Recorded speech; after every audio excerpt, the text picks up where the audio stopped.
If we can survive 100, we can survive anything in this world. But can we imagine a life without communication? Good morning, Mr. Toastmaster, fellow Toastmasters and guests. The topic of my speech is what we don't say. Communication, a word that is referred to a purposeful activity of exchanging information across space and time by using various means, whichever is there available or whichever is preferred. Life without communication is hard to imagine and impossible to live. Therefore, communication is an indispensable part of our lives. Communication is bifurcated into two parts, verbal and non-verbal, which are by using words and by using other means than words respectively. For further clarification, let's take the help of an illustration. Say there are two individuals, A and B, who are conversing with each other verbally. Now, in a normal verbal conversation, what we observe is A listens to what B says, B listens to what B says, he thinks and replies the same verbally. But what if the conversation was non-verbal? A listens to what B says, he thinks as to what and how will he respond. But this time, A doesn't find it necessary to respond and he tries to evade from responding completely. But is it possible? No, because it is an inherent human tendency that the moment we come across a question, our body starts showing cues, our body starts responding before we verbally do. Therefore, the same happens here.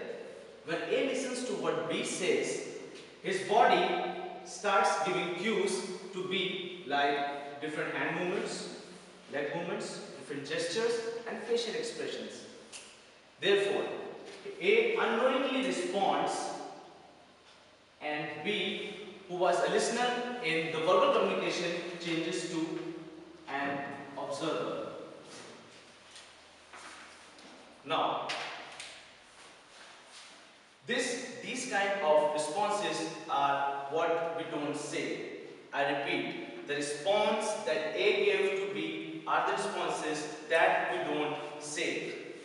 According to a study conducted by Dr. Albert Mehrabian, the author of Silent Messages, 55% of our daily communication is done by body, 38% is done by vocal elements, which are not to be mistaken with verbal communication. They are different.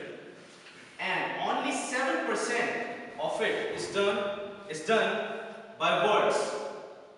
If we sum up vocal elements with body, 93% of our daily communication is non-verbal. Now, due to the dynamic nature of humans in different places of the world, this non-verbal communication varies from 70 to 90% and the verbal communication varies from 10 to 30%.